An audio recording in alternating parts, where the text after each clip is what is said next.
Welcome back to the farm. Well, you can see Max and Titus are settling in nicely. They understand what the routine is now. They meet me at the gate. They walk across the alleyway. They come over here and eat. And they get hands-on. They get fed in here. They get groomed. And then just hands-on. Max is doing real good with it. Titus is still a little, reserved about it, but he's just getting a lot better. You see Max has got his ears turned around. He's listening to me talk, but they're both doing real well. And you'll see Titus here. As long as I don't look at Titus, he'll let me rub on him. But if you make direct eye contact with him, it's more of a threat. So, but he's doing real good. And if I walk up to him in the pasture, he'll still walk away from me. You see they don't have their halters on. If you could see, he's resting his head on my forearm. But Jean and Grace are letting them into the herd and doing everything great with them. They're being very motherly to them. They don't chase them. They don't do anything that aggressive to them. They're perfect. So they're going to be an awesome foursome. A good little herd. But I wanted to talk to you about getting these guys registered. If you remember, these are if any of you guys don't know, I know a lot of you do, but these were part of the 21 foals that were at Bowie Livestock. They ended up getting I think another 15 in 2 weeks later. He mentioned in the video that you could get them registered if you wanted to go through the work of getting them registered. They weren't going to do anything for you, but if you wanted to go through the process of doing it, you could do it. So both of these guys came with Coggins, and attached to that Coggins was basically a family tree. It was a little sliver of paper. It was the width of a piece of paper, but it was only about 3 inches wide, and it was stapled to the top of the Coggins. And it was basically their family tree. It was the parents, the grandparents, the great-grandparents. And that's basically all it was. Now, Max here, the guy, Rick Wagler, the Amish man, Rick Wagler in Indiana, he submitted the paperwork to the auction to get him registered.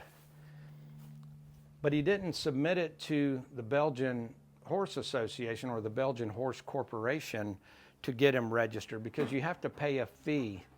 And if he were to pay the fee, then they would have registered the horse in his name. But he did submit the paperwork and filled it out. And he also submitted the transfer paperwork. So if somebody wanted to go through the process of paying the registration fee and then filling out the transfer paperwork and paying the transfer fee, then you could get the horse registered. So that's what I did. It cost me $70, and I received Max's paperwork 2 days ago in the mail from the Belgian Horse Corporation out of Indiana. And so now Maximus is registered to me. And his name is officially Wagler's Modern Maximus, but his barn name is Max. Now, Titus, on the other hand, he didn't come with any paperwork at all, other than that family tree and his Coggins. But on that Coggins, it had the name of the owner and the address and the phone number, just like it did for Mr. Wagler here on this guy, on Max. So I called this guy's name. His dad was Daniel Yoder, another Amishman, totally different farm. And I reached out to Mr. Yoder, and the guy just sat there and listened to me for a few minutes, and then he told me I had the wrong phone number. And I said, well, I'm pulling your information directly off of, the Coggins paperwork. It's got your name, address, and phone number. He said, son, listen to what I'm telling you. I don't have any Belgians.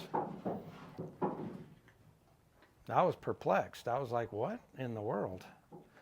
So he said, there's another Daniel Yoder in this county, and we probably use the same vet, and they just didn't get his phone number there, and they wrote down my phone number once they got the Coggins back to the office.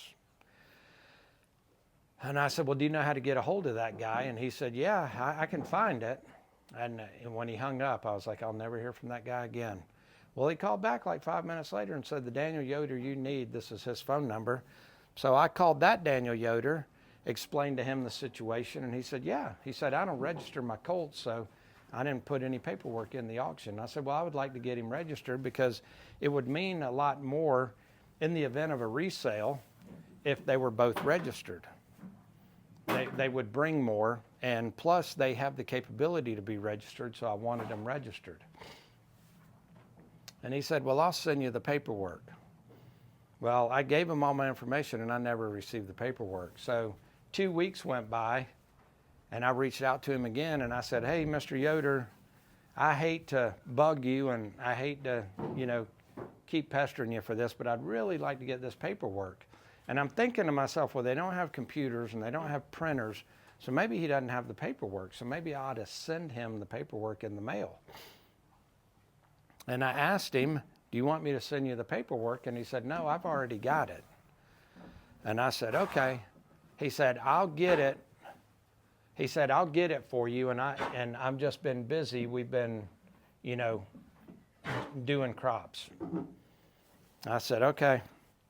So another week and a half went by, and I reached out to him again. Same day that I got his paperwork from the Belgian Horse Association registered. So I said, I hate to bug you again. And he said, well, I mailed you that paperwork. And I said, you did? And he said, yeah, I mailed it to you. And he went over my information. I said, yeah, that's it. And I said, well, I guess I just haven't gotten it yet. Well, I ended up getting it the next day.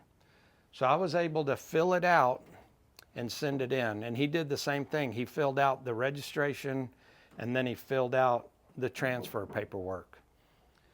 And I had talked to the Belgian Horse Association. I talked to the head lady in charge over there in Indiana. I'm drawing a blank to her name. And I asked her, I said, look, I've got the registration paperwork, and I've got the family tree rather here, and I've got the Coggins.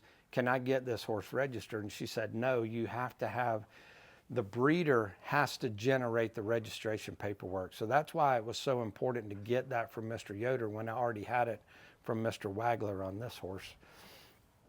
So anyway, I received it, and I sent it off yesterday. So it took them about a month to get this one processed and get him registered and get it all acknowledged and get it sent back to me. If it's a mare, you got to do DNA testing. So you got to pull off hair follicles or hair, and they DNA the hair follicle and, do blood testing and all that. But in the event of a colt, they don't do anything. They don't require any DNA testing.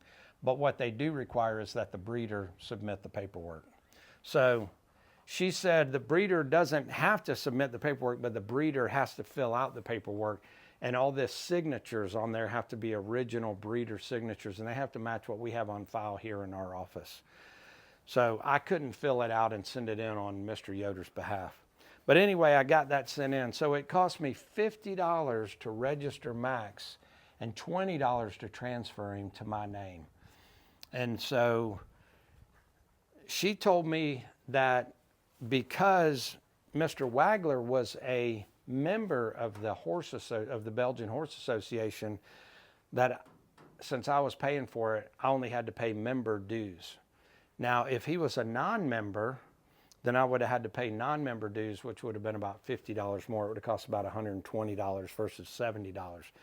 Now, she told me Mr. Yoder was not a member, but when I got all the paperwork from Mr. Yoder, he is in fact a member because it's got all of his member information on there.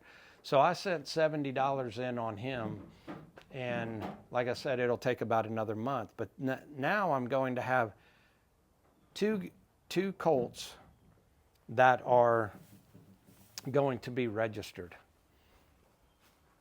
which is great because Gene and Grace are registered. Becky and Jewel were registered. And if they've got the bloodlines and they've got the pedigree and they've got the capability to be registered, I want them registered, because on a resale, in the event of a resale, they're worth a lot more. I had mentioned to you that they were colts, and I am going to geld them because I'm not going to leave them stallions. You typically geld a colt from 6 to 24 months. After 24 months, then they're going to start acting stallion-y. And so if you were to do like 24 months to 48 months, they're going to start acting stallion-y. These two boys are going to start fighting for each other, or start fighting each other for control of the girls. And then if you geld them after 48 months, then what happens is they can retain some of their stallion-like behaviors. So you want to geld also during cold weather, so during the winter, because if you geld during the summer, then you get a lot of flies up in there and you run the risk of infection. Because basically what they do is they come out to the farm, they drop the horse in the pasture, roll him over, open up his legs, and they snip him, but they leave it open. They don't sew it closed, they leave it open. So it's an open incision, and when he stands up, anything that's bleeding or any type of buildup just drains out. And you want him to exercise, so you don't want to keep him pinned up in a stall, but you want to keep him in a smaller enclosure so they'll be able to stay in the barnyard. And I could geld them this winter coming up here in just a month or two. But when you geld them, you stop their masculine development, their larger shoulders, their larger neck, their broader head, that type of stuff. So I'm going to leave them intact for their first year, and then we will geld them next year. So they're having their annual vaccines in November, mid-November. And when the vet comes back next mid-November to vaccinate them again for their annual vaccines, that's when we'll look at gelding them. So it'll be somewhere between November and March in that window, and it just depends on when they can get them in the schedule to get them done. But they'll be, 18 to 20 months.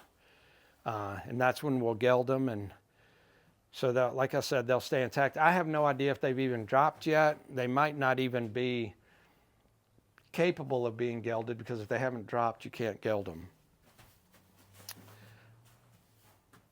But I haven't reached up there to palpate them to see if they've dropped, and I'm not going to. Not yet. But you remember Max used to be pretty jumpy, and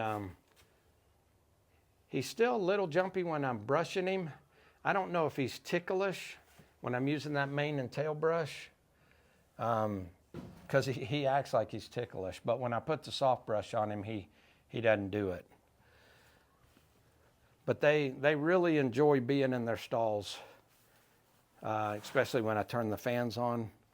I had to turn them off for the video, but they'll just stand in here and their eyes will get heavy, and they'll stay in here all day until I come and get them out.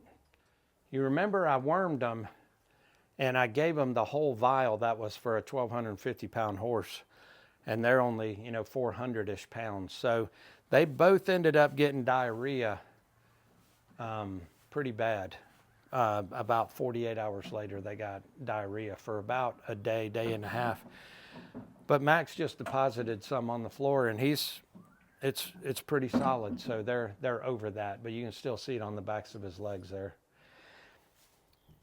I'll show you the worms that I found in Max's, and then Titus's. I didn't have a video of that. I didn't inspect their manure yesterday, but I went through it today, and I was able to find these 3 worms right here. Maybe larvae, but it could be worms that are completely contracted.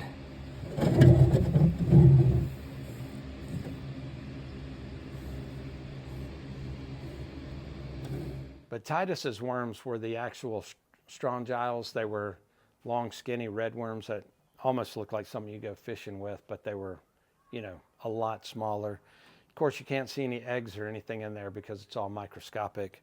So I'm not sure exactly what those were in Max's, but I didn't see any strong giles worms. And like I said, those could have been strong giles worms, but they looked more like larvae to me. But it could have been like I said, a worm. It could have just been retracted. I don't know. But they're doing real well. I'm real pleased with them. They understand the routines, like I said, and we just keep getting better and better every day, and we just grow on the next thing each day. And they're following Gene and Grace's lead. Gene and Grace aren't even tied up, and they're over there in their stalls just hanging out because they know the routine as well. I appreciate you coming along. And as always, remember who you are. Be kind to those around you. Stand up for what you believe in.